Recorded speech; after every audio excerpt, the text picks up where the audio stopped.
ஓம் அகத்தியர் திருவடிகள் போற்றி. ஓம் அகத்தியர் திருவடிகள் போற்றி. ஓம் அகத்தியர் திருவடிகள் போற்றி. ஓம் அகத்தியர் திருவடிகள் போற்றி. ஓம் மாணிக வாசகர் திருவடிகள் போற்றி. ஓம் மாணிக வாசகர் திருவடிகள் போற்றி. ஓம் மாணிக வாசகர் திருவடிகள் போற்றி. ஓம் திருஞான சம்பந்தர் திருவடிகள் போற்றி. ஓம் திருஞான சம்பந்தர் திருவடிகள் போற்றி. ஓம் திருஞான சம்பந்தர் திருவடிகள் போற்றி. ஓம் திருநாவுக்கரசர் திருவடிகள் போற்றி. ஓம் திருநாவுக்கரசர் திருவடிகள் போற்றி. ஓம் திருநாவுக்கரசர் திருவடிகள் போற்றி. ஓம் பதஞ்சலி முனிவர் திருவடிகள் போற்றி. ஓம் பதஞ்சலி முனிவர் திருவடிகள் போற்றி. ஓம் பதஞ்சலி முனிவர் திருவடிகள் போற்றி. ஓம் ராமலிங்க சாமி திருவடிகள் போற்றி. ஓம் ராமலிங்க சாமிகள் திருவடிகள் போற்றி. ஓம் ராமலிங்க சாமிகள் திருவடிகள் போற்றி. அன்புள்ள பெரியோர்களே, தாய்மார்களே, வணக்கம். இந்த சங்கம் ஞானிகள் திருவடியை பூஜித்து ஆசி பெற வேண்டும் என்று தொடர்ந்து கிட்டத்தட்ட 30 ஆண்டுகளாக பேசி வருகிறோம். ஜீவகாருண்ய ஒழுக்கத்தை ராமலிங்க சாமிகள் சொன்ன நோக்கமே மனித வர்க்கத்திற்கு ஒரு மாபெரும் ஒரு வழிகாட்டியாகும்.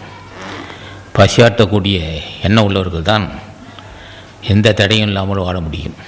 புண்ணிய பலம் இல்லை என்றால் வாழ்க்கையில் எதுவும் செய்ய முடியாது. அதுதான் ராமலிங்க சாமிகள் அந்த தேவை உருவாக்கினார். பசியாற்றக்கூடிய எண்ணம் உள்ளவனுக்கு வறுமை வராது. அதே சமயத்தில் புலால் உண்ணுன்ற பழக்கம் உள்ளவர்களும் தொடர்ந்து அன்னதானம் செய்தால் அந்த பழக்கத்திலிருந்து விடுபடுவார்கள். அன்னதானம் செய்ய எண்ணம் உள்ளவர்களுக்கு தான் ஞானிகள் அருள் செய்வார்கள். தினம் பூஜை செய்து வர வேண்டும். நாங்களாம் காலையில் 4-5 மணிக்கு வந்துச்சு உட்காந்து அகத்தீச நாமத்தையும் மகான் புலத்தீசர், ஈசன் பட்டம் பெற்ற ஒருவர், புலத்தீசர், பிடிநாக்கீசர், புன்னாக்கீசர், அகத்தீசர், இந்த 4வரும் ஈசன் பட்டம் பெற்றவர்கள். இவர்களெல்லாம் நான் தினம் பூஜை செய்து வருகிறேன். ராமலிங்க சாமிகளையும், மாணிக வாசகரையும், திருஞான சம்பந்தரையும், திருநாவுக்கரசரையும், பதஞ்சலி முனிவரையும், அருணகிரிநாதரையும், அத்திரி மகர்ஷியும், அசுனி தேவனையும் பல ஞானிகளை வணங்கி பூஜை ஆட்சி பெற்று வருகிறோம். அதனால் பல காரியங்கள் நல்லபடியாக நடந்து வருகிறது. இந்த சங்கம் கிட்டத்தட்ட 30 ஆண்டுகளாக எந்த தடையில்லாமல் அன்னதானம் செய்து வருகிறது. எந்த காரியத்தை தொட்டாலும் தடைப்படவில்லை. முதல் 108 திருமணம் என்றோம், 320 திருமணம் செய்து வைத்தோம். அன்பர்கள் துணை கொண்டு, ஆசான் துணை கொண்டு 1008 திருமணம் சொன்னோம். 1187 திருமணம் செய்து வைத்தோம் ஆசான் துணை கொண்டு.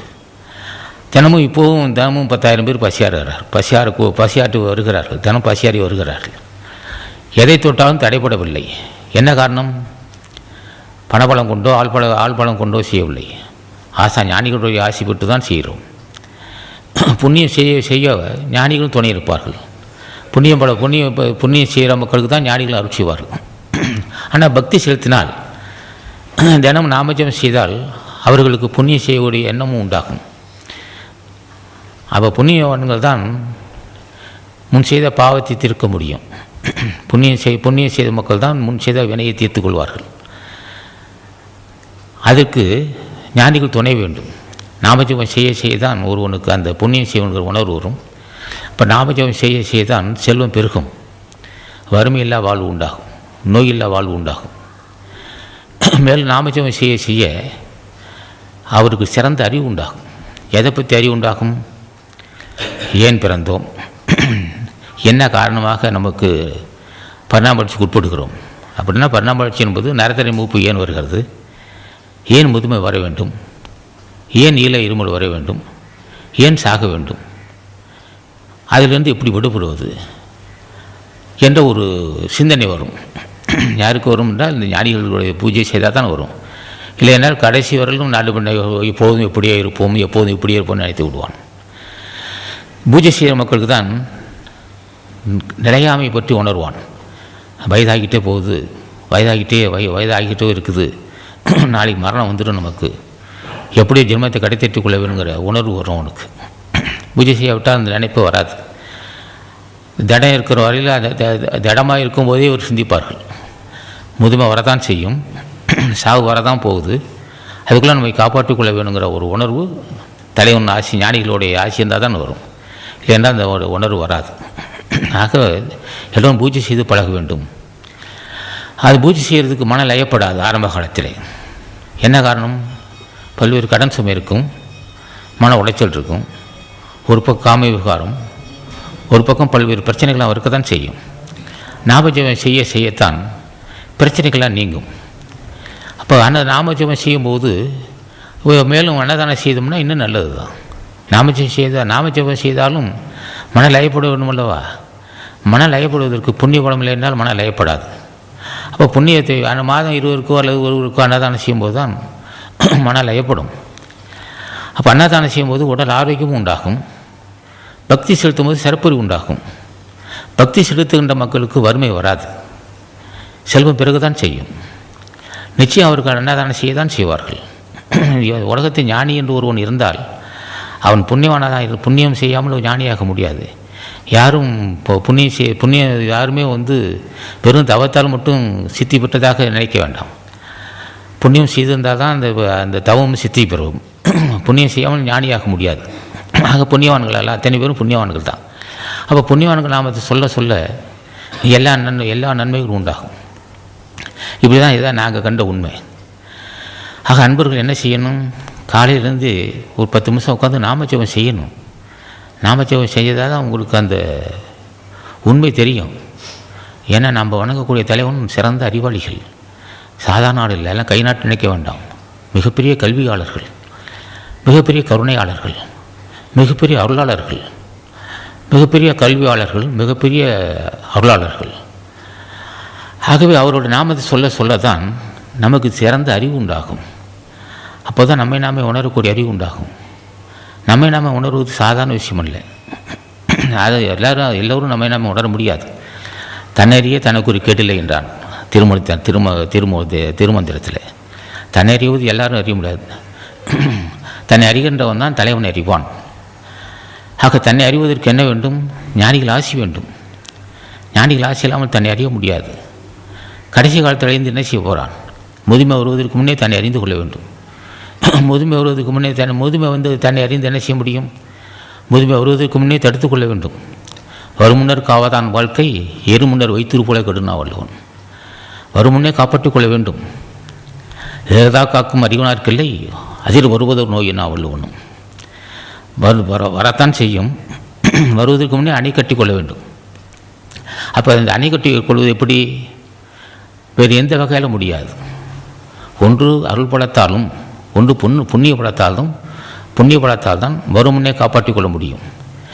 ஏனென்றால் வந்த பின் என்ன செய்ய முடியும்? நிச்சயம் வரத்தான் செய்யும், துன்பம் வரத்தான் செய்யும். வரும் முன்னே வழிகொட்டி கொள்ளணும்னு சொல்லுவார். வரும் முன்னர் காவதான் வாழ்க்கையினர். அப்போ எரிமுன் வைத்திரு போல இந்த வைக்க பொருள் வைக்கோல் பொருள் எரிய நெருப்பு வைக்கோல் பொருள் வச்சா விறுவிறுன்னு பிடிச்சி எரிஞ்சு போகும். எடுத்துக்காட்டுற முழுக்க சொல்லுவான். நம்ம பாசையில் பேசுவான் சொல்லுவான். வரும் முன்னர் காவாதான் வாழ்க்கை, எரி முன்னர் வைத்திரு போல கெடும்.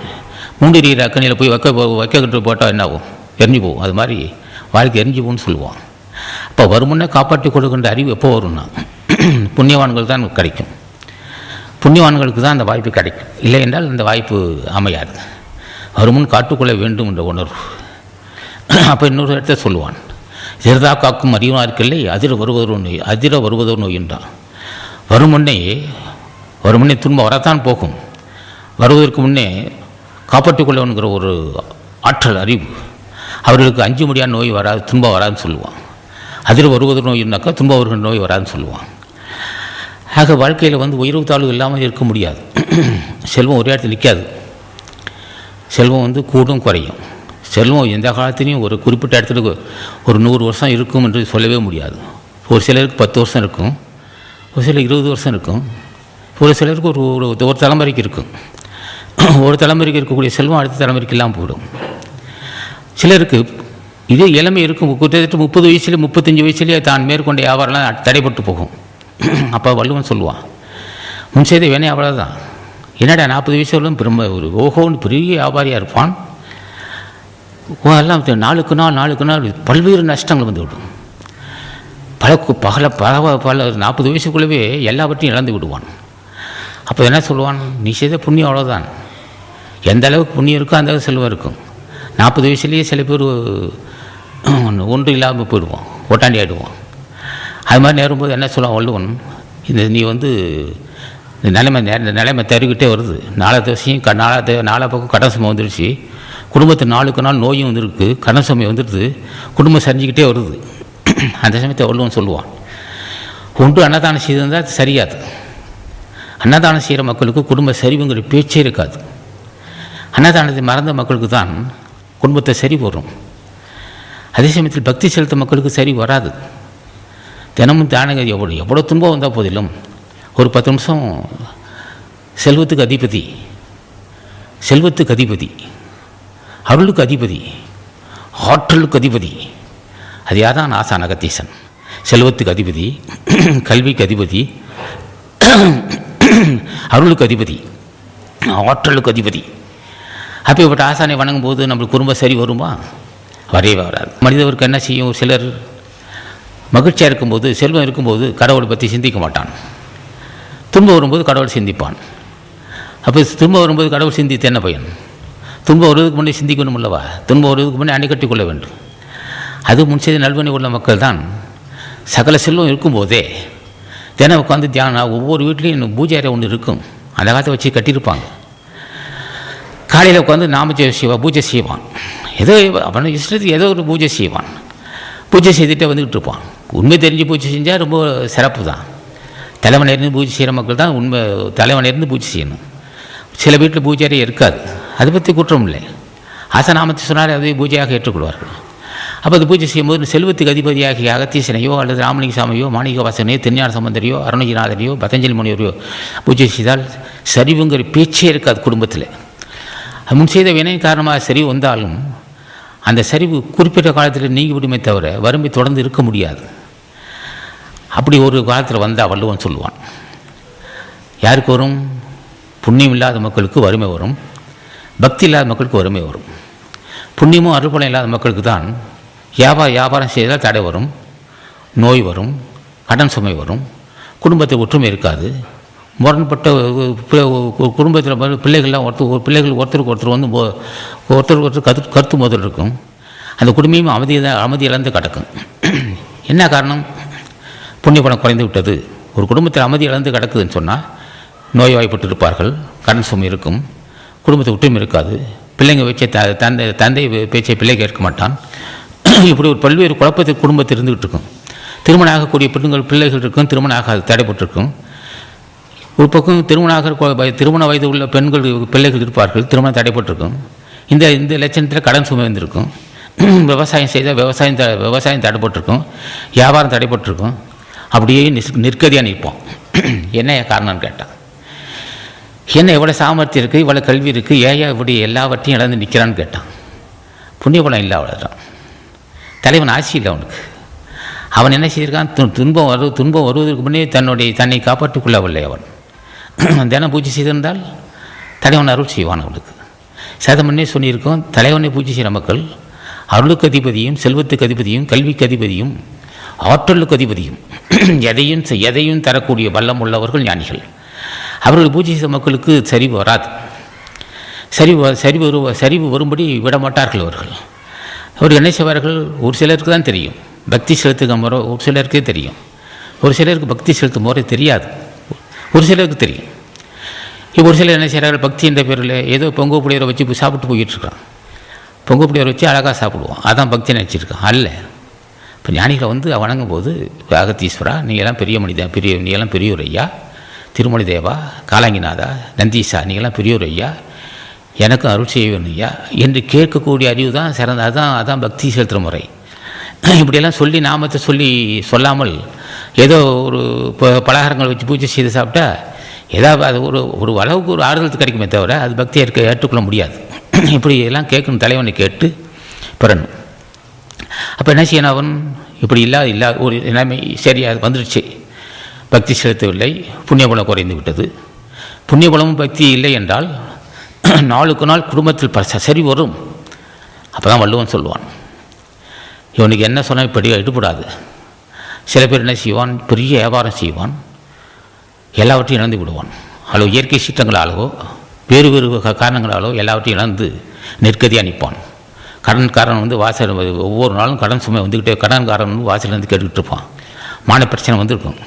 அந்த சமயத்தில் சில குடும்ப தலைவன் இப்படியெல்லாம் வாழ்ந்துருக்கோம், இவ்வளோ பெரிய வியாபாரி, இப்படியெல்லாம் நம்ம இந்த கௌரவமாக வாழ்ந்துட்டு நாம் போய் ஒரு கூலி வேலை செய்கிறதா, நாம் போய் வேலை செய்கிறதான்னு சொல்லி இப்படியே சோம்பலாகவே இருந்தான்.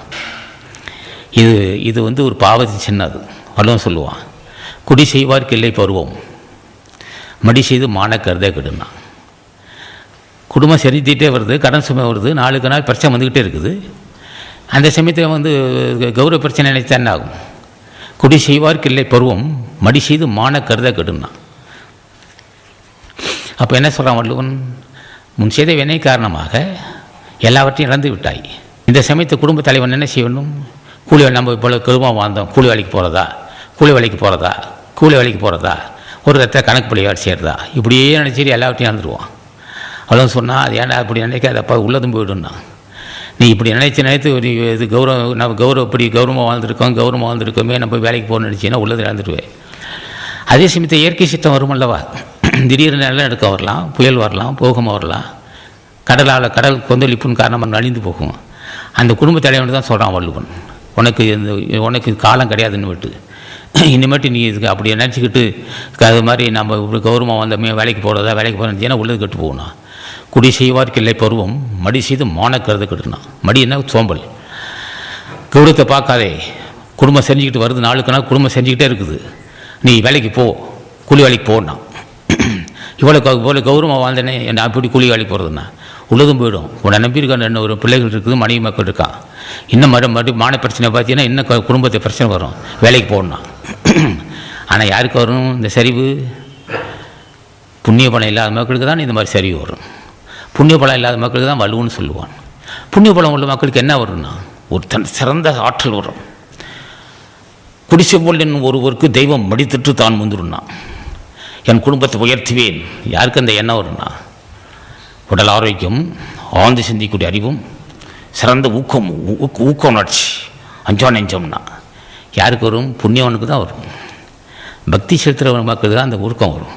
குடி செவ்வல் என்னும் ஒருவருக்கு தெய்வம் மடித்திட்டு தான் முந்துருன்னா. என் குடும்பத்தை உயர்த்துவேன், அதனால் எந்த துன்பம் வந்தாலும் சரி அஞ்ச மாட்டேன் என்று எவன் ஒருவன் வரிஞ்சுக்கிட்டு நிற்கிறானோ அவனுக்கு தெய்வமும் தானும் வரிஞ்சு கட்டி நிற்கிறார். அதுவும் கோமனை கட்டிக்கிட்டுறான். ஏன்னா இவன் எப்படி வரிஞ்சு கட்டி நிற்கிறானோ அதே மாதிரி தெய்வம் நிற்குன்னு சொன்னான். என்ன காரணம்? இவன் எந்த அளவுக்கு இவன் உற்சாகமாக இருக்கானோ, ஒருவன் எந்த தளர்ச்சி இல்லாமல் இருக்கிறான். உடல் ஆரோக்கியம் இருக்குது, ஆழ்ந்து சிந்திக்கூடிய அறிவு இருக்குது, துன்பத்தை கண்டு அஞ்சா நெஞ்சம் இருக்குது, எதையும் தளர்ச்சி இல்லாத வாழ்க்கை யாருக்கு இருக்குன்னா பணபலம் உள்ளவனுக்கு இருக்குமா? கல்வி உள்ளவனுக்கு இருக்குமா? உடல் ஆரோக்கியம் உள்ளவனுக்கு இருக்குமா? இருக்கவே இருக்காது. புண்ணிய வளம் உள்ளவனுக்கு தான் இருக்கும் அந்த ஆற்றல்.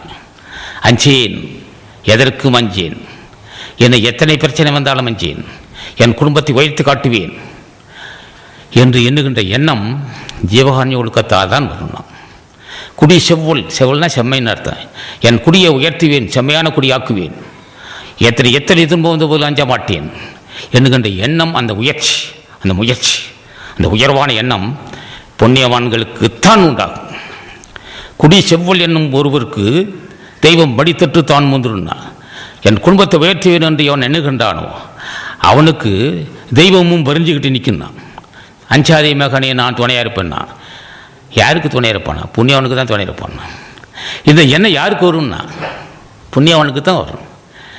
தளர்ச்சி வர தளரமாட்டானவன். தளர்ச்சி வரதான் செய்யும். ஏனென்றால் ஒரு செல்வம் ஒரு இடத்துல நிற்காது. ஒரு சிலருக்கு வந்து செல்வம் நீடிக்கும், ஒரு சிலருக்கு செல்வம் நீடிக்காது. ஆனால் ஊக்க உணர்ச்சி இருக்கு, அந்த ஊக்கம், அந்த தளர்ச்சி இல்லா வாழ்க்கை புண்ணியவனுக்கு தான் உண்டுனா.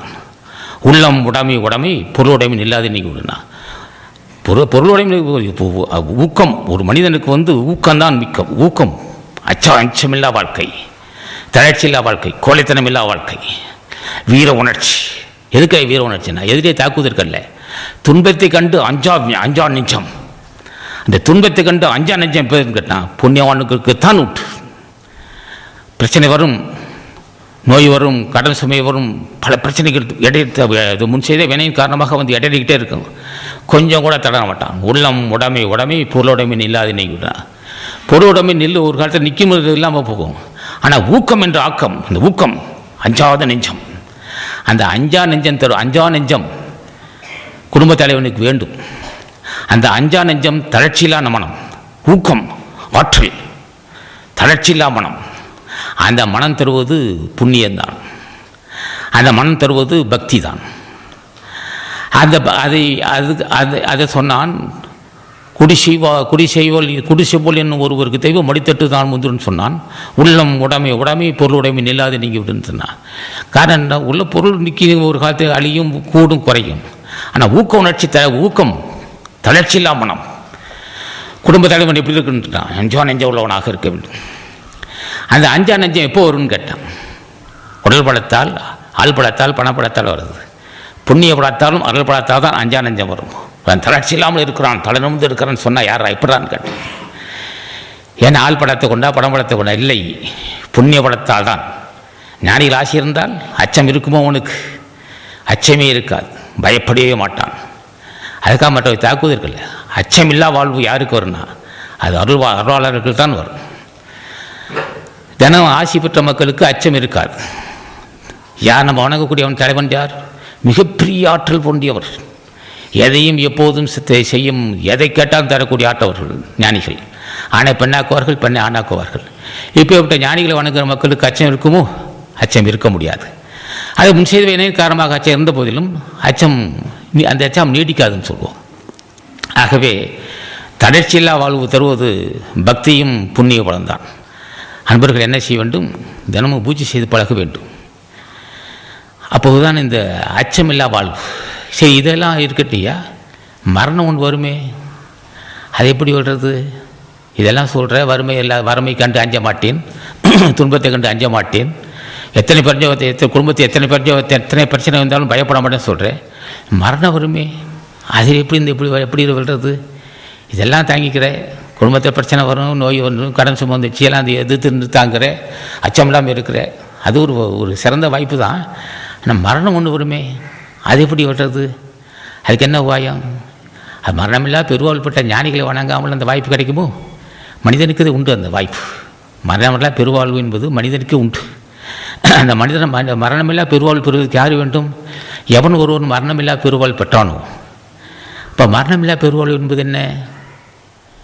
ஓடுகின்ற காற்றை நிலைப்படுத்தி கொண்டவன் யார்? அவன் தான் மரணமில்லா பெருவாழ்வு பெற்றவன். அப்போ ஒருத்தன் செத்து போயிட்டான்னு சொல்கிறான். எப்படி அதுக்கு என்ன போகிறது? மூக்கில் கை வச்சு பார்க்குறான், காற்று நின்று போச்சு. மூக்கில் கை வச்சு பார்க்க மூச்சு காற்று ஓடலை. ஒரு 10 நிமிஷத்துக்கு அப்புறம் உடம்பு ஜில்லிட்டு போகுது. மூச்சு காற்று ஓடும் வரையில் உடம்பு உஷ்ணம் இருந்துக்கிட்டு இருக்குது. உடம்பை தொட்டு பார்த்தா ஜில்லுன்னு ஆச்சு. சிறிது நேரம் ஆக ஆக கை காலம் விரைச்சிக்கிச்சு. அப்போ அதை தொட்டு பார்க்கும்போது அப்போ என்ன ஆச்சு? மூச்சு காற்று நின்று விட்டது. மூச்சு காற்று நின்றவுடன் உடம்புல உஷ்ணம் குறைஞ்சிது, கை காலம் விரைச்சி போச்சு. அதுக்கப்புறம் பெணங்கிற வார்த்தை எடுக்கிறான். அந்த பெணம். அப்போ அவர்கள் ஞானிகள் என்ன செய்கிறார்கள்? ஓடுகின்ற காற்றை ஆசான் ஞானபண்டிதன் துணை கொண்டும், ஆசான் அகத்தீசன் துணை கொண்டும், புண்ணிய பலம் கொண்டும், வைராக்கியம் கொண்டும் அதை புருமத்தில் செலுத்தி விடுவார்கள். சுழிமுனையில் செலுத்தி விட்டால் அது என்ன செய்யும்? அந்த காற்று வெளியே வராது. செலுத்தின என்ன ஆகும்? சுழிமுனையில் காற்று புருமை செலுத்தி விட்டால் கவத்தை அறுத்து விடும், நரதரை மூப்பை மாற்றும். எப்போதும் இளமையாக இருக்கலாம். முதுமை வராதவர்களுக்கு என்ன காரணம்? அவர்களுக்கு முதுமை வராதுன்னா தேவையான உஷ்டத்தை உடம்புல இருந்துக்கிட்டே இருக்குங்க. யோகக்கணல், காமக்கணல் இல்லை. காமக்கணல் என்ன செய்யும்? ஈழையிறமடு உண்டாக்கும், நரதரை உண்டாக்கும். காமக்கணல் பசி உண்டாக்கும், யோகக்கணல் பசி உண்டாக்கும். ஆனால் சுழிமுனையில் செலுத்துகின்ற காற்று உஷ்ணத்தை உடம்போட கணல் இருந்துக்கிட்டே இருக்கும். அந்த கணல் என்ன செய்யும்? கவத்தை இருக்கும், நரதரை எப்போதும் நரதரை இல்லாது செய்துவிடும். அவன் என்ன உணவு சாப்பிட்டாலும் ஜீரணமாகும். 40 வயசில் 50 வயசு சாப்பிடுவான், 60 வயசு சாப்பிடுவான், 70 வயசு சாப்பிடுவான், 80 வயசு சாப்பிடுவான், எல்லா உணவும் சாப்பிடுவான், ஜீரணம் ஆகிக்கிட்டே இருக்கும். என்னையா ஒரு சிலருக்கு 40 வயசு 45 வயசில் சாப்பிட்றான், ஜீரணம் ஆகலைன்னா அந்த மூலக்கணல் இல்லை அவனிடம். மூலக்கணல் சுழிமுனையில் காற்று செலுத்தி விட்டால் சாப்பிட்ட ஜீரணமாகும். அப்போ அந்த சுடுமணி சேர்த்தப்பட்ட காற்று மூலாதாரத்தில் தங்கியிருந்தால் வெப்பம் இருந்து உடம்பு உஷ்ணம் இருந்துகிட்டே இருக்கும். அவன் சாப்பிடுவான். அப்போ அந்த உணவு சாப்பிடுது எது? இவனாக சாப்பிட்றான், அந்த அக்னி சாப்பிடும். அக்னி சாப்பிட்டு என்ன செய்யும்? இளமையாக தேகத்தை வைத்திருக்கும். இந்த வாய்ப்பெல்லாம் ஞானிகள் பெற்றிருக்கிறார்கள். ஒருவன் 80 வயசானாலும் சரி இளமையாக இருக்கிறான். ஏதோ 40-45 வயசு தளர்ந்து போயிட்டான். அதுக்கு என்ன காரணம்? காம கண்ணல் மிகுதியாக இருக்குது, அங்கே யோக கண்ணல் கிடையாது. அந்த யோக கண்ணல் வருவதற்கு என்ன வேண்டும்? புண்ணிய பலம் இல்லாமல் யோக கண்ணல் வருமோ? பக்தி இல்லாமல் யோக கண்ணல் வந்துடுமோ? இப்போ பக்தியும் புண்ணிய பலம் தான் யோக கண்ணல் உண்டாக்கும், உடம்புல அக்னி உண்டாக்கும். அந்த அக்னி மூல அக்னி, தர்மத்தால் வந்த அக்னி, தயவு சிந்தையால் வந்த அக்னி, பக்தியால் வந்த அக்னி, ஆசான் ஆசையால் வந்த அக்னி, ஆசான் அனுகிரகத்தால் வந்த அக்னி, மூச்சு காட்ட ஆன்மாவை பற்றி அறிந்ததன் காரணமாக வந்த அக்னி. அது என்னென்ன செய்யும்? என்ன சாப்பிட்டாலும் ஜீரணமாகும். தேகத்தை இளமையாக வைத்துக்கொள்ளும். எப்போதும் இளமையாக இருக்கலாம். 80 வயசுலையும் இளமையாக இருக்கலாம், 90 வயசுலையும் இருக்கலாம், 110 வயசுலையும் இருக்கலாம், 200 வயசுலையும் இருக்கலாம், 200 வயசுலையும் இருந்துக்கிட்டே இருக்கலாம். 200 வயசுலையும் நரதரை வராது, வரும் மாறிடும். அப்போ 200 வயசு வரலும் நரதரை இல்லாமலும் இளமையாக இருப்பு என்ன உபாயம்னா மூலக்கண்ணலை அறிந்திருக்க வேண்டும். அவன் மூலக்கண்ணலை அறிவதற்கு என்ன வேண்டும்? பக்தி வேண்டும். ஞானிகள் ஆசி இல்லாமல் மூலக்கண்ணலை சிறப்படுத்தி கொள்ள முடியாது. இந்த உடம்பு இப்போ நம்மகிட்ட இருக்கிறது காமக்கண்ணல். இது காமத்தி, கோபத்தி, பசித்தி. நம்ம உடம்புல இப்போ இருப்பது பசித்தி. பசி வந்தால் உஷ்ணம் ஏற்படும், கோபம் வந்தால் உஷ்ணம் ஏற்படும், காமம் வந்தால் உஷ்ணம் ஏற்படும். காமத்தி, கோபத்தி, பசித்தி, 3 தீயும் உண்டாக்குவது இடம் தான் முத்தி. அப்போ இந்த 3 தீக்கு அப்பால் ஒரு தீ இருக்குது, அதுதான் மூலாக்கினி, அது யோகாக்கினி. அந்த யோகாக்கினி எப்போ வரும்? புண்ணியவான்களுக்கு தான் வந்த யோகாக்கினி. அந்த யோகாக்கினியுடைய இயல்பு என்ன? எப்போதும் இளமையாகவே உடம்பை வைத்துக்கொள்ளும். எத்தனை வருஷம் ஆனாலும் சரி இளமை இருக்குது, இறந்துக்கிட்டே இருக்கு, தளர்ச்சி இருக்காது. அந்த அக்னி என்ன செய்யும்? கவத்தை அறுக்கும், பசி இருந்துக்கிட்டே இருக்கும். இப்போ 45, 50 வயசு, 60 வயசு சாப்பிட்டா ஜீரணம் ஆகாது. இவன் சாப்பிட்டுக்கிட்டே இருப்பான், அது ஜீரணம் ஆகிக்கிட்டே இருக்கும். உண்டான்னா ஒரு நொடியில் சிரிக்குன்னா என்னையா நம்ம காலையில் சாப்பிட்டா 4 இட்லி சாப்பிட்டோம், அதுக்கப்புறம் சாப்பிட முடியல. இப்போ 1 மணி நேரத்துக்கு முன்னாடி சாப்பிடுவான், 1 மணி நேரத்துக்கு முன்னாடி 10 இட்லி சாப்பிட்டா மறுபடியும் சாப்பிடுவான். ஏன் அவன் சாப்பிட்டுக்கிட்டு இருக்கான்? அவன் ஜீரணம் ஆகுதுன்னா மூலக்கண்ணல் அக்னி, ஞான அக்னி தோண்டி விட்டது. ஞான அக்னி தோண்டியதால் அவன் சாப்பிட்டுக்கிட்டு இருக்கான், இளமை இருந்துக்கிட்டே இருக்கு. சாதாரண மனிதனுக்கு அந்த வாய்ப்பு இல்லையே. காலையில் சாப்பிட்டா அஜீரண கோளாறு, சாப்பிட்டா ஜீரணம் ஆக மாட்டேங்குது. ஞானிகள் சாப்பிட்றான், ஜீரணம் ஆகுது. ஓஹோ, அதுக்கு என்ன உபாயம்? அந்த அக்னியை யார் அறிந்தானோ அவனுக்கு நரதரி மூப்பு இருக்காது. அப்படி வந்தாலும் மாறிவிடும். அப்போதும் இளமையாக இருப்பான். அந்த அக்னியை அறிந்து கொள்வதற்கு அந்த அக்னியை நம்ம பெற வேண்டும். யார் பெற முடியும்? அது என்ன, நம்மளால் மூச்சு காட்ட நிறுத்த முடியுமா? நிறுத்தவே முடியாது. அக்னி அறிந்தவன், அக்னியின் அளவறிந்தவர்கள் ஞானிகள். ஒவ்வொரு ஞானிகளுமே மூலக்கணலை உடம்பில் வந்த ஞானக்கணலை கணக்குடன் நிறைந்தவர்கள். மூலாக்கினி, ஞானக்கணல், யோகக்கணல். அந்த யோகக்கணலை உடம்பில் பக்குவமாக வைத்து கொண்டிருப்பார்கள். அந்த கணக்குடன் அனலை வைத்து கொண்டே இருப்பார்கள். அது சாப்பிட்டுக்கிட்டே இருப்பார்கள், ஜீரணமாகும். அஜீரண கோளாறு என்ற பேச்சே இருக்காது அவர்களுக்கு, ஞானிகளுக்கு. இல்லறத்தானுக்கு அஜீரண கோளாறு வரும். இவர்கள் சாப்பிடும்போது நிறுத்தி அளந்து சாப்பிடுவான். அவன் சாப்பிட்டுக்கிட்டு இருப்பான், அவனுக்கு பசி இருக்கும். அந்த பசி தான் அவனுக்கு இளமை தருவது. அந்த பசிக்கு காரணம் மூலக்கணல், யோகக்கணல், ஞானக்கணல், பக்தி கணல். அதை அறிந்தவர்கள் தான் மரணமில்லா பெருவாள் பெறுவார்கள். அதுக்கு என்ன வேண்டும்? அந்த அக்னியை அறிந்து தன் உடம்பில் இருக்கிற வாதப்பத்தை சிலத்தை பார்த்துக்கிட்டே இருக்கவா அவங்களுக்கு தெரியும். அவர்கள் அந்த அக்னியை அறிந்து அக்னியை ஸ்திரப்படுத்திக் கொள்ள வேண்டும். அந்த அக்னி யாருக்கு நிற்கும்? புண்ணியவன்களுக்கு தான் இருக்கும். உடம்பை எப்போதும் கணக்கணன்னு இருக்கு. கணக்கணன்னு அந்த அக்னி இருந்துக்கிட்டே இருக்கும். அந்த அக்னி தான் இளமையாகிட்டு, அது இளமையை முதுமையாக்க விடாமல் தடுத்துக்கிட்டு இருக்கும். இப்போ ஒரு சிலருக்கு அக்னி குறையும், அவர்களுக்கு அக்னி குறையாது. மூலக்கணல் இருந்துக்கிட்டு இருக்கு. யோகா அக்னி, ஞான அக்னி, பக்தி கணல், யோகக்கனல், ஞானக்கனல். அந்த கனலை அறிந்து கொண்டுவதற்கு அந்த கனலை அறிந்து கொள்வதற்கு தான் இப்போ நம்ம கூடியிருக்கிறீங்க. அந்த மனிதருக்கு தான் அந்த வாய்ப்பு இருக்குது. மனித வர்க்கத்துக்கு தான் அந்த வாய்ப்பு இருக்குது. அந்த கனல் யாருக்கு எழும்பும்? புலாடு ஒன்றுகிட்ட மக்களுக்கு ஒரு எழும்புமோ? ஞானக்கனல் தோன்றுமோ? பக்தியன்கள் தோன்றுமோ? யோக கனல் தோன்றுமோ? அருள் கனல் தோன்றுமோ? புண்ணிய கனல் தோன்றுமோ? புனித கனல் தோன்றுமோ? புண்ணிய கனல், புனித கனல், அருள் கனல், அன்பு கனல், தயக்கனல், யோக கனல், ஞானக்கனல், ஆற்றல் பொருந்திய கனல். அந்த கனலை அறிந்து அந்த கனலை பக்குவப்படுத்திக் கொள்கின்ற பக்குவம் புண்ணியவான்கள் தான் உண்டு. ஏன் அந்த புண்ணியவானுக்கு நம்ம ஆகக்கூடாதோ? நம்மளுக்கு அந்த வாய்ப்பு இல்லையோ? வாய்ப்பு இருக்கு. யாரும் சொல்லித்தரவில்லை, சொன்னால் கேட்பார் இல்லை. என்ன காரணம்? வைராக்கியம் இல்லை. ஏன் வைராக்கியம் இல்லை? தக்க ஆசான் இல்லை. தக்க ஆசான் இல்லாமல் போகவில்லை. நமக்கு நாம ஒரு கொள்கை, ஒரு வைராக்கியம் இல்லை நம்மிடம் வைராக்கியம் இருந்தால் அந்த வைராக்கியம் எப்போ வரும்? பக்தி செலுத்தினா தான் வரும். காலை எழுந்து உட்காந்து ஒரு 10 நிமிஷம் நாமத்தை சொன்னால் தான் அந்த வைராக்கியம் வரும். அப்போ ஞானிகள் பூராவும் கனல் அறிந்தவர்கள். ஞானிகள் அருள் கனல், அன்பு கனல், தயை கனல், யோக கனல், பக்தி கனல், ஆற்றல் பொருந்திய கனல் அறிந்தவர்கள் ஞானிகள். அவர்கள் என்ன செய்கிறார்கள்? கனலை அறிந்து எப்போது இளமையாகவே இருக்க கற்றுக்கொண்டவர்கள், எப்போது இளமையாக இருப்பார்கள். அப்போது தேக கசடு நீங்கும். மூலாதாரத்தில் அக்னி எழுந்தால் தேக கசடு நீங்கிவிடும், கவம் அற்று போகும், தேகத்தில் இருக்கக்கூடிய அசத்துகள் நீங்கிவிடும். அந்த தேகம் எப்போதும் அழியாத தேகமாக இருக்கும். அந்த அழியாத தேகத்தை பெற்றவர்கள் தான் மரணமில்லா பெருவாள் பெறுவார்கள். இப்போ இந்த அழியாத தேகத்தை பெறுவதற்கு என்ன உபாயம்? பக்தியும் புண்ணிய பலத்தால் தான் முடியும். அதுதான் ராமலிங்க சமையல் பார்த்தார். இவருக்கு என்ன உபாயம்னு கேட்டார். பசியாற்றுங்கள் அப்படின்னார். பசியாற்றக்கூடிய என்ன உள்ள ஒன்றுக்கு இந்த பக்தி தானவே வரும். ஜீவகாருண்யமே ஞான விட்டு திறவுன்னு சொன்னார். அப்போ அவர்களுக்கு என்ன செய்கிறான்? என்ன செய்யறான்? பசியாற்றக்கூடிய எண்ணம் வந்து விட்டது. பிறகு அவனுக்கு சுட்டி காட்டினா போதும்.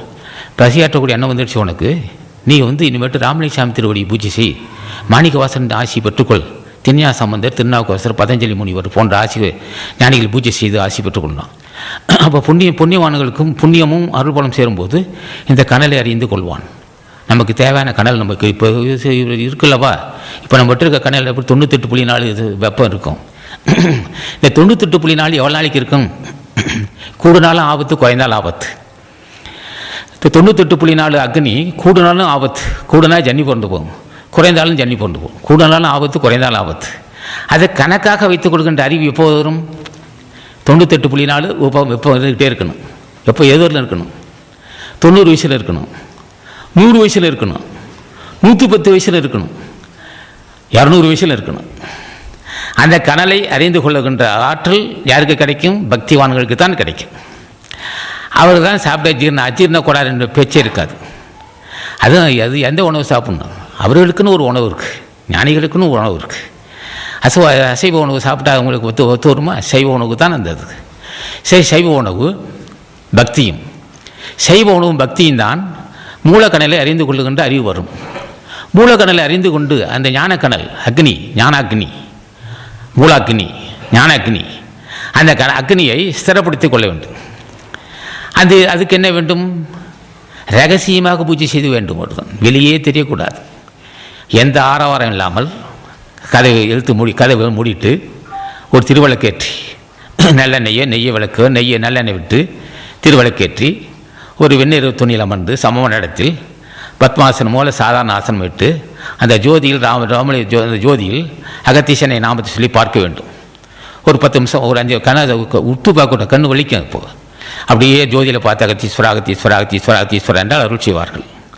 ஒரு 10 நிமிஷம் உட்காந்து விழுந்து 10 நிமிஷம் நாமத்தை சொல்லிவிட்டு சாஸ்தாங்க விழுந்து வணங்கி, அடியனுக்கு ஞான சித்திக்க வேண்டும், அதுக்குரிய அறிவும் பரிபக்க வேண்டும், அடியன் யோக கண்ணில் அறிந்து கொள்ள வேண்டும். நீ என்ன அறிந்து கொள்வது? கனல் அறிந்தவன் அவன். உடம்பின் கனல் அறிந்து எப்போதும் கனலை பக்குவப்படுத்தி கொண்டவன் ஞானிகள். சாதாரண நினைக்காதீர்கள். ஞானிகள் எல்லாம் உடம்பை அனலை மூலாக்னியை, ஞானாக்னியை கணக்குடன் வைத்து கொண்டிருந்தவன். அந்த கனல் தான் நரதரி மூப்பு வராது தடுக்கக்கூடியது. அந்த கனல் தான் அஜீர்ண கோளாறே வராது. அஜீர்ணங்கிற பேச்சு இருக்காது. 90 வருஷம் சாப்பிட்டுட்டு இருப்போம். எப்போதும் இளமையாக தேகத்தை வைத்துக் கொள்ளலாமார்கள். அவர் ஞானிகள் அப்படி வச்சிருக்கிறார்கள். நீ வணங்கக்கூடிய ஒரு தலைவன் மூலாக்கினியை ஞானாக்கினியை அறிந்தவன், ஞானாக்கினியை கொண்டு தேகத்தை சுட்டு எரித்தவன். ஞானாக்கினி தொண்ணீர் என்ன ஏற்படும்னா நம்ம வஞ்சிக்கக்கூடிய காமதேகத்தை பொசுக்கி விடும். அது மிகப்பெரிய ரகசியம். அது நம்ம வஞ்சிக்கக்கூடிய காமதேகத்தை எரித்து விடும். ஞானாக்கினி, மூலாக்கினி, ஞானாக்கினி, யோகாக்கினி. அது அருள் அக்கினி, புனித அக்கினி, புண்ணியவான் புண்ணிய அக்கினி, அருள் அக்கினி, பக்தி அக்கினி. அப்போ ஞானிகள் பூராவும் பக்தி அக்கினி, அது ஞானாக்கினியை அறிந்தவர்கள். நம்ம ஞானிகளை வணங்குகிறோம். நமக்கு அது வழி சொல்லி தருவார்கள். அவர்கள் எப்படி சொல்லுவார்கள்? அப்போ வணங்க வணங்க என்ன கேட்குறான், என்ன நீங்கள் விரும்பி கேட்குறேன்னு கேட்டான். அடியேன் மரணமில்லா பெருவாள் பெற வேண்டும். ஓஹோ, மரணமில்லா பெருவாளுக்கு என்ன வேண்டும்? மூலக்கணலை அறிந்து கொண்டிருக்க வேண்டும். அவன் மரணம் வருவது எப்படி? உடம்பில் அக்னி குறைந்து விட்டது. உடம்பில் அக்னி குறைந்தால் ஈழ இருமல் வரத்தான் செய்யும். உடம்பில் அக்னி குறைந்தால் அஜீரண கோளாறு வரத்தான் செய்யும். இவன் சாப்பிட நினைக்கலாம், அரிசிவன் சாப்பிடுவான், ஜீரணம் ஆகணும் அல்லவா? ஜீரணம் ஆகிறதுக்கு என்ன வேணும்? மூலாக்கினி ஞானாக்கினி வேணும் அல்லவா? அப்போ அந்த அக்னியை அளந்து வைத்து அந்த அக்னியை உண்டாக்குவது யாருன்னு கேட்டான், பக்தி தான். இப்போ ஞானிகள் எல்லாம் அத்தனை பேரும் மூலாக்கினியை ஞானாக்கினியை வளர்த்து கொண்டவர்கள். ஞானாக்கினியின் காரணமாகத்தான் காமத்தை அறுத்தார்கள், நரதரை வென்றார்கள், எப்போதும் இளமையாகவே இருக்கிறார்கள். நமக்கு அந்த வாய்ப்பு இல்லை. என்ன காரணம்? அவருடைய திருவடியை நம்ம பூஜிக்கிறோம். என்ன கேட்க வேண்டும்? அவர்களை அடியின் மரணமில்லா பெருவாள் பெற வேண்டும். அப்போ மரணத்தை உண்டு பண்ணுவது எது? இப்போ நம்ம என்ன சாப்பிட்டுக்கிட்டு இருக்கிறோம்? நம்மளே சாப்பிட்றோம். பசி கனல். அப்போ பசியை உண்டாக்கக்கூடிய கனல் பசியை உண்டாக்கக்கூடிய கனல் இருந்துக்கிட்டு இருப்போ. அது குறிப்பிட்ட காலத்தான் இருக்குது. அந்த பசியை உண்டாக்கக்கூடிய அக்னி குறிப்பிட்ட காலத்தான் இருக்கும். 50, 55, 60, 65 வயசான அந்த கனல் குறைய ஆரம்பிச்சிடும். அவர் சாப்பிடுவான், அஜீரண கோளாறு வந்துவிடும். ஆனால் ஞானாக்கினி உள்ளவன் என்ன செய்வான்? 70 வயசு சாப்பிட்டுட்டு ஜீரணமாகும். அப்போ ஞானாக்கினியை உருவாக்கக்கூடியவன் யார்? ஞானிகள். ஞானாக்கினியை உருவாக்கிய மக்கள் அஜீரண கோளாறு வராது. அஜீரண கோளாறு வராவிட்டால், அஜீரண கோளாறு என்ற பேச்சில்லை, அஜீரண கோளாறு இல்லை என்றால் தேகம் அழியாது, அவர்களுக்கு இளமையாக இருப்பார்கள். அந்த வாய்ப்பு பெற்றவன் தான் கடவுள்தன்மை அடைய முடியும். அந்த வாய்ப்பு எல்லோருக்கும் இருக்குது. யாரும் ஆனால் கேட்கறதில்லை. யாரும் அவங்க கேட்டால் கொடுக்காத அவங்க கேட்டு எதை கேட்டால் அவங்க கொடுப்பாங்க. என்ன வேணும்னு கேட்டான், நான் என்னை அறிய வேண்டும், நான் உன்னை அறிய வேண்டும், நான் என்னை அறிய வேண்டும். என்னை அறியவேன்னு சொல்லும் போதே என் ஆன்மாவை அறிய வேண்டும். நான் என்னை அறியன்னு சொல்லும் போதே என் உடம்பின் கனலை அறிய வேண்டும். என் உடம்பின் கனலை அறிந்தாலே அந்த கனல் எவ்வளோ நாளைக்கு இருக்க வேண்டும், எப்படி இருக்க வேண்டும், என்ன செய்ய வேண்டும் எனக்கு தெரிய வேண்டும். அப்போது அதுக்கு அந்த கனலை அறிந்தவன் தான் மரணமில்லா பெருவாள் பெறுவான். இப்போ ஒரு மனிதன் மரணமில்லா பெருவாள் பெறுவதற்கு என்ன வேண்டும்னா கனல் மூலாக்கினி பற்றி அறிந்திருக்க வேண்டும் அவன். அப்போ மூலாக்கினி அறிந்து கொண்டவன் தான் மரணமில்லா பெருவாள் பெறுவான். அப்போ அதுக்கு என்ன வேண்டும்னா ஞானிகள் ஆசி வேண்டும். அப்போ என்ன செய்யும்? இந்த கனல் முன்னே சொல்லியிருக்கிறேன். அந்த கனல் என்ன செய்யும்? காமத்தை அறுக்கும். நம்ம எஞ்சிக்கு காமத்தேகத்தை நசித்திவிடும், நரதரை மூப்பிலாம் செய்துவிடும். அதே சமயத்தில் இந்த தேகத்தை பல கோடி யோகத்துக்கு வைத்திருக்கும். இந்த வாய்ப்பு மனிதனுக்கு இருக்குது. அதை நாம் புரிந்து கொள்ள வேண்டும். அதுக்கு தான் சொன்னார் ராமலிங்க சாமி ஜீவகாரணி ஒழுக்கத்தை உருவாக்கினார். இவனுக்கு எப்படி அந்த அறிவு வரும்னா, பசியாற்றக்கூடிய எண்ணெய் அவனுக்கு அந்த வாய்ப்பு இல்லைன்னு சொன்னார். சரி, அப்போ பசியாற்றக்கூடிய எண்ணெய் உள்ளவனுக்கு தான் புலால் உண்ணுகின்ற பழக்கம் வராது. அப்போ ஒரு உயிரை மற்ற உயிர்களுக்கு மகிழ்ச்சி உண்டு பண்ணணும். மற்ற உயிர்கள் மகிழ்ச்சி உண்டு பண்ணும்போது இவனுக்கு இயல்பாகவே அந்த மகிழ்ச்சி தானே வரும். மற்ற உயிர்களை அல்லற்போடு சேர்ந்து மற்ற உயிர்களுக்கு துன்பம் செய்கிறவன் நிச்சயம் தான் துன்பப்பட வேண்டிய வரும். அப்போ மற்ற உயிர்கள் நீடு வாழ வேண்டும் என்று நம்மளை நினைக்க வேண்டும். மற்ற உயிர்கள் எல்லாம் இவன் நீடு வாழ வேண்டும், இவன் நீடு வாழ வேண்டும் நினைக்க வேண்டும். அட பாவி அவள் பாவி. சில பேர் என்ன செய்வான்? மனைவியை குடும்பம் செய்வான், நன்றி மறப்பான். நன்றி மறந்த பாவிகள் நரகத்து போயிடுவான். தக்க சமயத்தை கடன் கொடுத்து உதவுவான், அதை மறந்துவிட்டு அவனுக்கு தீமை செய்வான். அபகார நிந்தைப்பட்டு உழலாதே என்னார் அருணகிரிநாதர். எவன் ஒருத்தன் மனமோது உதவி செய்கிறானோ அவனுக்கு தீமை செய்வான். அபகார நிந்தைப்பட்டு உழலாதே என்பார் அருணகிரிநாதர். அப்போ நன்றி மறப்பதாலும் வினை சொல்லும். ஆக ஒருவன் நம்மை பாவின்னு சொல்லக்கூடாது. நம்ம யாரும் பாவின்னு சொல்ல பல பேர் நம்மை பாவின்னு சொன்னாவே நீ யாரும் நரகத்துக்கு நம்ம தேடி போகல, நரகம் நம்ம நோக்கி வந்துக்கிட்டே இருக்குன்னு அர்த்தம். அப்போ ஆசானை கேட்கணும், அடியன் பாவியாக அதற்கு அருள் செய்ய வேண்டும், அடியன் பாவியாக அதற்கு அருள் செய்ய வேண்டும். அதுக்கு என்ன உபாயம்னா, நான் எல்லோரோட அன்பாக நடந்து கொள்ள வேண்டும், எல்லோரோட நான் அன்பாக நடந்து கொள்ள வேண்டும், எல்லோரோட அன்பாக நடந்து கொள்ள வேண்டும். அடியனை பாவி என்று யாரும் சொல்லாது இருக்க வேண்டும். அடியன் பாவி என்ற அடியன் பாவியாக கூடாது. எந்த வகையில் பாவியாகவான்? ஒன்று பொருள்பட்டு காரணமாக, ஒன்று காமத்தின் காரணமாக, மற்றொன்று யான் என்ற கர்வத்தின் காரணமாக, மற்றொன்று கோபத்தின் காரணமாக. ஆக யான் என்ற கர்வத்தாலும், மிகுதி கோபத்தாலும், பொல்லாத காமத்தாலும், இன்னும் முன் செய்த வினையின் காரணமாக பலருக்கு இடையூறு செய்ய ஆரம்பிச்சிருவான். அப்போ என்ன செய்ய ஆசானே, நான் எல்லோரும் மனமகிழும்படி அடியை நடந்து கொள்ள வேண்டும், எல்லா உயிரோடு அன்பாக நடந்து கொள்ள வேண்டும், எல்லோரும் மகிழும்படி நான் அடியை நடந்து கொள்ள வேண்டும். என்னை பாவி என்று யாரும் சொல்லாதிருக்க நீ அருள் செய்ய வேண்டும். சந்தர்ப்பமே வரக்கூடாது. என்னை யாரும் பாவி என்று சொல்லக்கூடாது. எல்லோரும் புண்ணியவான்னு சொல்ல வேண்டும், எல்லோரும் என்னை புண்ணியவான்னு சொல்ல வேண்டும் என்று கேட்க வேண்டும் ஆசானை. நல்ல வேண்டுகோள் இது. எல்லோரும் என்னை புண்ணியவான்னு சொல்லணும், என்னை பாவின்னு சொல்லக்கூடாது. என்னை பாவின்னு எல்லோரும் சொன்னால் எல்லா ஆன்மாக்களும் இவன் பாவி பாவி பாவி பாவின்னு சொன்னால் நான் அறியாமலே நரகத்துக்கு போயிடுவேன். என்ன காரணம்? அந்த ஆன்மா அல்லல் படுது. அட பாவி, என்னை இப்படி பேசிட்டானே, அட பாவி, இவ்வளோ உதவி செஞ்சனே, என்னை இப்படி இடையே பேசிட்டானே பாவி, இப்படி அவன் அந்த ஆன்மாக்கள் அல்லல் பட இவன் ஆன்மாக்கள் மாசுபடும். இந்த ஆன்மா மாசுபட அறிய வேலை செய்யாது. மூர்க்கத்தனம் தான் மிஞ்சி நிற்கும் அவனுக்கு. அப்போ என்ன செய்கிறான்? ஞானிகளை வணங்கும் போது அடியன் பாவி என்று அடியன் பாவியாக இருக்க வேண்டும், அடியன் பாவியாக கூடாது, அடியன் புண்ணியவனாக வேண்டும், அடியன் புண்ணியவனாக வேண்டும் கேட்டுடுறான். அப்போ புண்ணியவனாக வேண்டும் சொல்லும்போது எல்லா உயிர்களும் மகிழ்ச்சி அடையுது.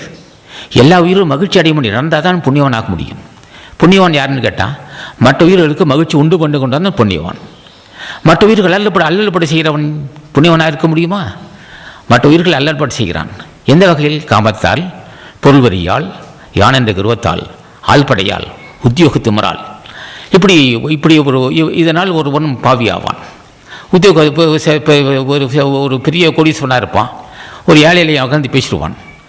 அவன் இடையில பேசுகிறானா அப்படி அவனை குடும்பத்தையும் நாசப்படுத்திடுவான் அவனை. அப்போ என்ன செய்கிறான்? அந்த ஏழை அவன் அறியாமலே பேசிட்டு போகிறான். நம்ம ஞானிகள் ஆசி இருந்தால் பேசிட்டு போகிறான் போடான்டுவான்.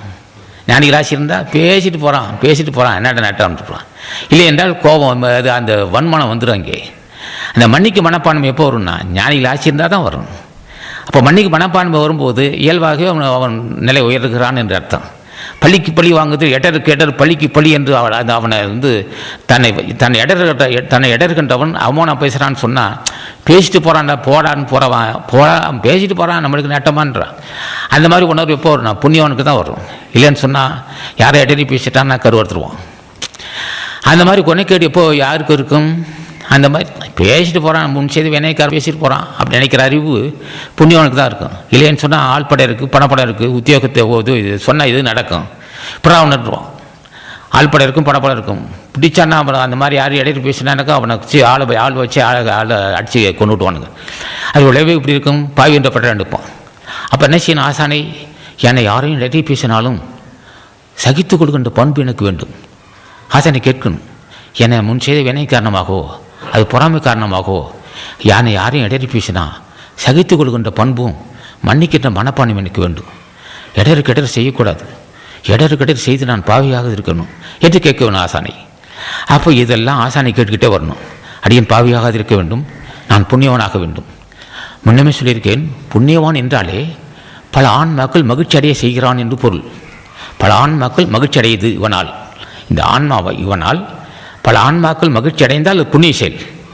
பல ஆன்மாக்களும் பாவி பாவி பாவி பாவி பாவின்னு சொன்னான் வந்துகிறா சனியும் பிடிக்குதுன்னு அர்த்தம். என்னடா காரணம்னா, இந்த பல பேரும் பாவி பாவி பாவி பாவின்னு சொன்னால் அறிவே மங்கி போயிடும். அறிவி மங்கி போய் மூர்க்கத்தனம் தான் மிச்சமாக இருக்கும். கொடூரமான கோபமும் கொடும் பாவி ஆகிடுவான். அப்போ ஆசானை கேட்கும்போது என்ன கேட்குறான்? அடியேன் பாவியாக இருக்க அருள் செய்ய வேண்டும், அடியேன் பாவியாக இருக்க வேண்டும், எல்லா உயிர்களுக்கும் நான் மகிழ்ச்சி உண்டு பண்ண வேண்டும், எவ்வுயிருக்கு இடையூறு செய்யாத அறிவு தர வேண்டும், எவ்வுயிருக்கும் இடையூறு செய்யாத அறிவு தர வேண்டும், அதுக்கு நீதான் எனக்கு அருள் செய்ய வேண்டும், என்னை வழிநடத்தி செல்ல வேண்டும், என்னை வழிநடத்தி செல்ல வேண்டும், என் அகமும் புறமும் என்னை வழிநடத்தி செல்ல வேண்டும், அடியேன் பாவியாக அதற்கு நீ அருள் செய்ய வேண்டும். கேட்டுகிட்டே வரணும் அவன். இப்படி தினம் கேட்டு வருகின்றன் தான் ஜென்மத்தை கிடைத்தேற்றுக் கொள்வான். இப்படி கேட்காவிட்டால் ஜென்மத்தை கிடைத்தேற்ற முடியாது. கேட்கறதுக்கு எப்படி கேட்கணும்? தலைவனை கேட்கணும். என் அகமும் புறமிருந்து என்னை வழிநடத்தி செல்ல வேண்டும், என்னை விட்டுறதை என்ன நான் செய்த பாவம் என்ன செய்யும்? எனக்கு யாராவது இடையூறு செய்தால் உடனே பழி வாங்க ஆரம்பிச்சிருவேன், மீண்டும் நரகத்துக்கு போயிடுவேன். என்னை கைவிட்டுறாதே. நான் என்னை கைவிட்டீன்னா நான் அடாது செய்து விடுவேன். அவன் இடையிட்டு பேசுனா உடனே அவனை பழி வாங்கிடுவேன். என்கிட்ட அந்த அளவுக்கு வாய்ப்பு இருக்குது, ஆள்படம் இருக்குது, பணப்படம் இருக்குது, எல்லாம் இருக்குது. இடையிட்டு பேசினா உடனே பழி வாங்கிடுவேன். என்னை விட்டுறாதே, என்னை தடுத்து ஆட்கொள்ளணும், என்னை தடுத்து ஆட்கொள்ள வேண்டும், என்னை வழி நடத்தி செலவுன்னு கேட்கணும் ஆசானே. இப்படியெல்லாம் கேட்டு தினமும் கேட்டணும். அப்போ எந்த அளவுக்கு அவன் உருகி இருக்கணும்? தினமும் ஞானிகள் தொடர்பு இருக்கணும். தினமும் ஞானிகள் தொடர்பு இல்லாமல் இந்த புத்தி வராத ஒருவனுக்கு இந்த இது பழிவாங்க உணர்ச்சியோ வேறு வேறு வகையான கொனைக்கேடுகள் இருக்கக்கூடாது. இந்த அப்போ உயர்ந்த மனம், அந்த உயர்ந்த மனம் எப்போ வரும்? வேண்டுகோளால் தான் வரும். தலைவனை கேட்கணும், ஐயே நல்ல சிந்தை உள்ளவனாக வேண்டும், கருணை புரிந்தவனாக வாழ வேண்டும், எல்லா உயிருக்கும் நான் தாயாக இருந்து தொண்டு செய்ய வேண்டும், எவ்வுயிருக்கு இடையூறு செய்யக்கூடிய அறிவோ அது ஒரு கொனைக்கேடு எனக்கு வரக்கூடாது. அப்படி செய்தால் எனக்கு நிச்சயம் ஆபத்து வந்துவிடும். எந்த உயிரும் என்னால் அல்லல் படக்கூடாது, என் பேச்சாலும் செயலாலும் எந்த உயிரும் அல்லல் படக்கூடாது. அதுக்கு நீ தான் அருள் செய்ய வேண்டும் என்று கேட்கணும். அப்போ என்ன செய்வார்கள்? தியாக சிந்தை வரும். அப்போ எந்த உயிரும் என்னால் எல்லா உயிரும் என்னுடைய செயலால், என் பேச்சால், நான் பார்த்து என்னுடைய பார்வையால், என் பேச்சால், என் செய்கையால் அத்தனை பேர் மகிழ்ச்சி, எல்லா உயிரும் மகிழ்ச்சி அடைய வேண்டும். அதுக்கு நீ தான் அருள் செய்வேன்னு கேட்கணும். அப்போ என்ன செய்வார்கள் ஞானிகள்? நல்ல வேண்டுகோள் இது. என் சிந்தையில் இருந்து என்னை வழிநடத்தி செல்ல வேண்டும், என் அகமும் புறமிருந்து என்னை வழிநடத்தி செல்ல வேண்டும் என்று ஒருவன் கேட்கின்றானோ அவன் கடவுள்தன் மறைவான். ஏன் அப்படியெல்லாம் கேட்கணுன்னா, மனிதனுக்கு தானே மரணமில்லை பெருவாள் உண்டு, அவனுக்கு தானே நிறத்தன் மூப்புலாம் வாழலாம், அவன் தானே பல கோடி யுகங்கள் வாழ்கின்ற வாய்ப்பு கிடைக்குது மனிதனுக்கு. அந்த வாய்ப்பு நமக்கு ஏன் வாய்ப்பு இருந்து ஏன் நம்ம கையோடு நல்வோடணும்? அந்த வாய்ப்பு மனிதனுக்கு இருக்குல்லவா? அந்த வாய்ப்பு இருந்து ஏன் நம்ம அந்த வாய்ப்பை ஏன் நம்ம இழக்கணும்? இல்லாதது ஒன்று மனிதனுக்கு இல்லாதது. அது மரணமில்லா பெருவாழ்வு என்பது மனிதனுக்கு உரியது தான், மற்ற ஜீவராசிகள் கிடையாது. மனிதனுக்கு உரிய மரணமில்லா பெருவாழ்வையே நம்ம பெற முடியவில்லை. அதுக்கு என்ன காரணம்? நம்மளோட வைராக்கியம் இல்லை. இந்த வைராக்கியம் எப்போ வரும்? பக்தி செலுத்தினால்தான் வைராக்கியம் வரும். பக்தி செலுத்த வைராக்கியம் வரும். புண்ணியம் செய்ய என்ன ஏற்படும்? அதுக்கு மேலும் ஒரு உரம் ஊட்டுனா. ஆக இது இந்த அடிப்படை தான் மனித கனல். அப்போ இந்த பக்தி செலுத்தும் போது உடம்பை கனலை வைத்து கொள்ளலாம். அந்த கனல் தான் இளமையை எப்போதும் இளமையாக எப்போதும் இளமையாக இருக்கலாம், எப்போதும் இளமையாக இருக்கலாம், எப்போதும் இளமையாக இருக்கலாம், எப்போதும் இளமையாக இருக்கலாம். மரணமே இல்லை. அப்போ மரணத்தை உண்டு பண்ணுவது எது? நரதனை மூப்பு. மரணத்தை உண்டு பண்ணுவது எது? காமம். மரணத்தை உண்டு பண்ணுவது எது? இலையிரமல். மரணத்தை உண்டு பண்ணுவது எது? அறியாமை. மரணத்தை உண்டு பண்ணுவது எது? வைராக்கியமின்மை. வைராக்கியம் இல்லை அவனிடம் மரணம் வந்து விட்டது. வைராக்கியம் இல்லை அவனிடம். ஒருவன் சாகிறான் என்றால் வைராக்கியம் இல்லாதவன், ஒருவன் சாகிறான் என்றால் தயை இல்லாதவன், ஒருவன் சாகிறான் என்றால் பக்தி இல்லாதவன், ஒருவன் சாகிறான் என்றால் உண்மை தெரியாதவன், ஒருவன் சாகிறான் என்றால் ஞானின் திருவடியை பூஜிக்காதவன், ஒருவன் சாகிறான் என்றால் மாழையன்னான். என்ன எப்படி சாடி பேசுகிறேன்னா, வாய்ப்பு இருக்கா மனிதா? உனக்கு அந்த வாய்ப்பு இருக்குடா மனிதன். மனிதா உனக்கு அந்த வாய்ப்பு இருக்கு. மரணமில்லை பெருவாழ்கின்ற வாய்ப்பு இருக்கு. அந்த வாய்ப்பு இருந்து நீ ஏன் கை நழுவ விட வேண்டும்? வாய்ப்பு இருக்குல்ல உனக்கு. மரணமில்லை பெருவாழ் பெறக்கூடிய வாய்ப்பு இருக்கு. மனைவி தடையாக இருக்க முடியுமா? பிள்ளைகள் தடையாக இருக்க முடியுமா? இருக்கவே இல்லை. யாரும் தடையில்லை. உனக்கு நீயே தடை செய்து கொடுக்கிறாய். என்ன காரணம்னா, காலையில் 5 மணிக்கு எந்திரிச்சு பூஜை செய்தால் மனைவி தடுப்பாளோ பிள்ளைக்கு தடுப்பானோ உன்னை யார் தான் ஒன்று தடுப்பாள்? அப்பா பூஜைக்கு போயிருக்காரு சத்தம் படான்னு சொல்லிவிடுவா பிள்ளைகிட்ட. 1000 சத்தம் அவன் போட்டுக்கிட்டு இருப்பாங்க. உனக்கு என்ன நட்டான்? பிள்ளைங்க சத்தம் போட்டு தான் இருக்கான். உன் கடமை நீ செஞ்சுக்கிட்டு அப்பாட்டு வீட்டில் சத்தம் போட்டுருக்கான், தடாப்படான்னு சத்தம் போட்டுக்கிட்டே இருப்பான். நீ உட்காந்து நாம சொல்லிக்கிட்டே இருக்கு. நீ எடுத்து ஜென்மம் உன்னோட ஜென்மத்தை நீ காப்பாற்றிக்க. சத்தம் இல்லாமல் இருக்க முடியுமா? சத்தம் இருக்க தான் செய்யும். வீட்டில் பிள்ளைங்க சத்தம் போட்டுக்கிட்டு தான் இருக்கும். அதே வீட்டில் ஒரு பிரச்சனை இருந்துக்கிட்டு தான் இருக்கும். நீ தனியாக இருந்துக்கிட்டு என்ன செய்யணும்? கும்பலே இருக்கிறையா, கும்பலே இருக்கிறான். பூஜரை அவசியம் இல்லைடா, பூஜரை தேவையில்லை, பூஜரைங்கிற அவசியம் இல்லை. மனைவி கூட்டு இருக்கிறான், மக்கள் இருக்கிறான், பேசிகிட்டு இருக்கிறான். உள்ள மானம் சொல்லிக்கிட்டு இருக்கா, அகத்தீஸ்வரா அகத்தீஸ்வரா அகத்தீஸ்வரா அகத்தீஸ்வரான். என்ன ஆச்சரியம், கும்பலே இருக்கிறான், மனைவி கிட்ட இருக்கிறான், மக்கள் இருக்கிறான், கும்பலே வேலை செஞ்சுக்கிட்டு இருக்கிறான், அகத்தீஸ்வரா அகத்தீஸ்வரான. என்ன என் நோக்கம்னு கேட்டான். இந்த கும்பலே இருந்துக்கிட்டு இருக்கிறான், ஆனால் உன் நாமத்தை சொல்லிட்டு இருக்கிறான். நோக்கம், நீ பெற்ற அந்த மூலக்கடலை நான் பெற வேண்டும், நீ பெற்ற அந்த ஞானக்கடலை நான் பெற வேண்டும், நீ பெற்ற அந்த மூலாக்கனியை நான் எழுப்ப வேண்டும், நீ பெற்ற அந்த இடைகளையும் பின்களையும் சுழுமணி செலுத்தி வெற்றி கண்டால் ஐயா, வெற்றி கண்டால் ஐயா, வெற்றி கண்டாயா இல்லல்லவா, அதே மாதிரி அடியன் வெற்றி காண வேண்டும். அப்போ பக்தி செலுத்துறவங்க தான் இடைகளையும் பெண்களையும் அறிய முடியும். பக்தி செலுத்துறவங்க தான் இடைகளையும் பெண்களையும் சேர்த்து புருமதி செலுத்த முடியும். புருமதி செலுத்தி விட்டால் அந்த கனல் உடல் மூலாக்கினி கணக்காக இருந்துக்கிட்டே இருக்கும். அந்த கனலை நிலைப்படுத்திக் கொள்ளுதல், அந்த கனல் மீறக்கூடாது, பொங்காமல் பார்த்துக்கொள்ள வேண்டும், மிகுதியாகாமல் பார்த்துக்கொள்ள வேண்டும். நீ என்ன பார்த்துக்கிறது, அவனை பார்த்துக்கிறான். யார் பார்த்துக்கிறான், தலைவன் பார்க்குறான். மிகுதியாக குஷ்டம் வந்துட்டு இருக்குது, தூங்கு படுத்துக்க அப்படிமா. அனல் குறையுது, அனல் ஏற்றுமா. அப்போ அனல் குறையும் மூலாக்கனி குறையும் போது பிராணம் செய்து கொண்டு சொல்லுவார்கள். மூலக்கணம் மிகுதி அச்சனை பிராணம் நிறுத்தி விடுன்னு சொல்லுவார்கள். சரி, உணவுல அதிகம் மிகுதியாக சாப்பிட்றான், மிகுதியாக உணவு சாப்பிடும்போது பிரச்சனை வரும், உனக்கு சாப்பிடாதுன்னு சொல்லுவான். சோட்டிலே ஆசை சூழ்நிலையில் ஒருவன் துண்டு தவமாக சுருங்கி, சோட்டிலே ஆசை சூழ்நிலையில் ஒருவன் துண்டு தவமாக சுருங்கி ஆற்றிலே கரைத்த புடியன போகும் என்று அறிஞர்கள் உரைத்தது சிறுன்னு சொல்லுவார் ராமலிங்கசாமி. சோறு அதிகமாக உணவு மிகுதியாக சாப்பிடுவது என்ன இருப்புனா மூலாக்கனி குறைய ஆரம்பிச்சிடும். மூலாக்கனி குறையவும் கூடாது, மூலாக்கனி மிகுதியாகவும் கூடாது. மூலாக்கனி மிகுந்த என்ன ஆகும், உடம்பை சாப்பிட ஆரம்பிச்சிடும்.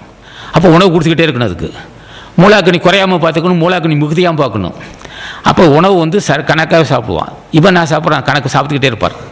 அவன் ஞானிகள் என்ன செய்வார்கள், சாப்பிட்டுக்கிட்டே இருப்பான். நிறுத்து அப்படிம்பாங்க, அதுக்குமே சாப்பிட மாட்டான் அவன். அக்னி உணவு அதிகமாக போனால் மூலாக்கனி குறைய ஆரம்பிச்சிடும். மூலாக்கனி மிகுதியாக இருக்கும்போது உணவு குறைச்சா என்ன ஏற்படும்னா உடம்பு தீஞ்சு போகும். உடம்பு பால் காய்ச்சுவது போல் உடம்பை காப்பாற்றிக்கலன்னு. அப்போ அக்னி குறையாமல் காப்பாற்றிக்கணும். அக்னி உணவு சாப்பிடாம இருந்தால் உடம்பு சாப்பிடாம இருந்தால் ஆகுனா இந்த கனல் அதிகமாக போகும்போது ஆளுக்கு உயிருக்கு ஆபத்து வரும். அப்போ உணவை சரியாக சாப்பிட்டுக்கிட்டே இருக்கணும். அப்போ அந்த உணவு அந்த சாப்பிட்ற உணவு கணக்காகவும் இருக்கணும். அப்போ அந்த மாதிரியெல்லாம் ஒரு அமைப்பு இருக்குது மனிதனுக்கு. இந்த வாய்ப்பெல்லாம் மனிதனுக்கு இருந்தும் அப்போ உடம்பு கனலை அறிந்து மூலாக்கனியை ஞானாக்கனியை எழுப்பி உடம்பை சிறப்படுத்திக்கிட்டு எப்போதும் இளமையாக இருக்கக்கூடிய வாய்ப்பு இருந்தும் மனித வர்க்கத்துக்கு புரியலன்னு சொன்னால் என்ன காரணம், தக்க ஆசான் இல்லாதாலும் ஜீவகாரணியம் ஒழுக்கம் இல்லை. ஜீவகாரணியத்தை கடைபிடித்தால் அந்த வாய்ப்பு கிடைக்கும். ஆகவே அன்பர்கள் பிறந்தால் மோட்சகத்தை தேட வேண்டும். அந்த மோட்சகத்தை தருவது எதுன்னு கேட்டான், அதுதான் ஞானாக்கினி. நம்மகிட்ட இருக்கிறது என்ன அக்னி, காமாக்கினி. ஞானாக்கினி அறிந்து கொள்ள வேண்டும். அப்போ காமாக்கினி ஆகாதோ, காமாக்கினி இல்லாமல் ஞானாக்கினி தோன்றாது. மிகப்பெரிய ரகசியம் அது. ஞானாக்கினி தோன்றதற்கு காமாக்கினி வேண்டும். அதான் சொல்லும், மலையின் மெலியது காமன்னா வள்ளுவன். அப்போ உடம்புல கணல் இருந்துக்கிட்டு இருக்கக்கூடிய அனலை சுத்தப்படுத்திக் கொள்ள வேண்டும். இப்போ அசுத்த கணல் இருக்குது, உடம்புல இருக்கிறது அசுத்த கணல். அந்த கணலை சுத்தப்படுத்திக் கொள்ள வேண்டும். அப்போ அந்த கணல் சுத்தப்படுத்துவதற்கு என்ன வேண்டும், தேக சுத்தியாக வேண்டும். தேக சுத்தியானதான் சுத்த கணல் ஏற்படும். அப்போ தேகசுத்தி எப்போ ஏற்படும், சைவ உணவால் தான் தேகசுத்தி ஏற்படும். தேகசுத்தி ஏற்பட்டால் சுத்த கனல் வந்துடும், ஞானக்கனல் தோன்றும். இப்போ ஞானக்கனல் தோன்றினால் அவர்களுக்கு மரணமில்லை பெருவாழ்க்கை கூடும். இப்போ நான் பேசுவதெல்லாம் ஞானக்கடல் இருக்குது, ஒவ்வொரு மனிதர்களும் ஞானக்கனல் இருக்குது. அந்த கனலை தட்டி எழுப்புவதற்கு வாய்ப்பு இருந்தும் அவர்கள் அறியாமல் இருக்கிறார்களே என்று தான் ஞானிகள் வருத்தப்படுகிறார்கள். அந்த கனலை எழுப்பக்கூடிய வாய்ப்பு அகத்திய சன்மாசிகன் தொண்டர்கள் இருக்குது, புண்ணியசேர் மக்களுக்கு இருக்குது, நம்ம அன்பர்களுக்கு வெகு பேருக்கு அந்த வாய்ப்பு இருக்குது. ஏன்னா தொண்டு செய்தால் அந்த வாய்ப்பு அவர்களுக்கு கிடைக்கும். ஆகவே இந்த வாய்ப்பு எல்லோரும் பெற வேண்டும்.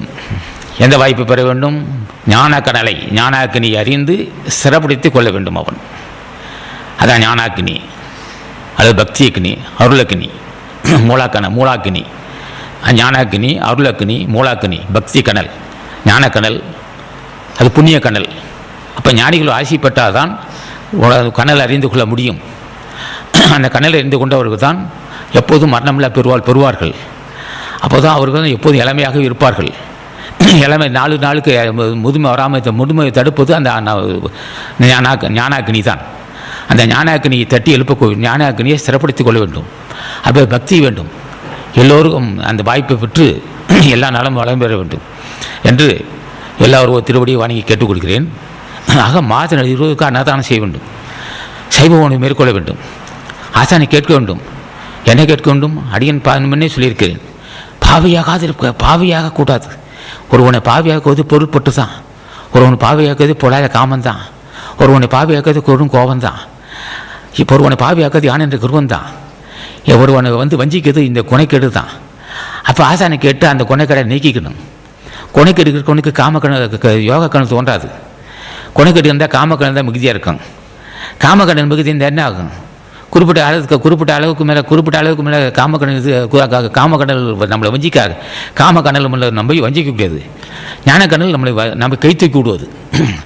காமக்கடல் நம்ம வஞ்சிக்கும், ஞானக்கடல் நம்ம கை தூக்கி விடும். அந்த ஞானக்கடல் என்ன செய்யும்? தேக சுத்தி செய்யும். உள்ளே அமிர்தபான சிந்தை செய்யும். அமிர்தபான சிந்தை செய்து நரத்தரை மூப்பை மாற்றிவிடும். பல கோடி யுகங்கள் வாழ செய்யும். வாழ வைக்கக்கூடிய ஆற்றல் ஞானக்கணலுக்கு உண்டு. அதை தட்டி எழுப்பதற்கு தான் ஜீவகாணி ஒழுக்கம்னு ராமலிங்க சாமி கொடுத்தார். அப்போ ஞானிகள் திருவடியை பூஜை செய்த மக்களுக்கு தான் ஞானக்கணல் அறிந்து அந்த கணலை கணக்குடன் வைத்துக் கொள்வார்கள். இல்லை என்றால் அந்த ஞானக்கணல் அறிய முடியாது, மூலாக்கனி அறிய முடியாது, ஞானக்கணல் அறிய முடியாது, ஜென்மத்தை கடைத்தட்ட முடியாது. ஆகவே நாம் அன்பர்கள்லாம் தியானம் செய்து பழக வேண்டும். மாதம் 20 அன்னதானம் செய்ய வேண்டும். சைவ உணவை மேற்கொள்ள வேண்டும். இனிமையாக பழக வேண்டும். எல்லோரிடமும் இனிமையாக பழக வேண்டும். தூய மனசு வேண்டும். தூய மனம் எப்போ வரும்? தலைவன் ஆட்சி இல்லாமல் வருமோ? மனம் தூய்மை ஆகிறதுக்கு சாதாரண விஷயம் இல்லை. அது தலைவன் ஆட்சி இருக்கணும். மன தூய்மை தான் மூலக்கணல் தட்டி எழுப்பதற்கு மன தூய்மை தான் முக்கியம். அந்த தூய்மை தருவது ஞானிகள் ஆட்சி தான். புண்ணியமும் அருள்படம் தான் மன தூய்மை தரும். ஆகவே மன தூய்மையே மூலக்கணல் தட்டி எழுப்பதற்கும் மூலக்கணல் அறிவதற்கும் அதை சிறப்படுத்திக் கொள்வதற்கும் வாய்ப்பு தரும் என்று சொல்லி இது நேர வரையிலும் செல்வி ஹேமா அவர்கள் மகான் அருட்பெருஞ்சோதி ஆண்டவர் ராமலிங்க சாமிகள் வகுத்த ஜீவகாணி ஒழுக்கத்தை 10 பக்கத்தை பாராயணம் செய்தார்கள். அவர்களும் அவர்களை சார்ந்தவர்களும் ஈடு வாழும் என்று வாழ்த்துகிறேன். இதுவரையிலும் மூலக்கணலை பற்றி பேசியிருக்கேன்.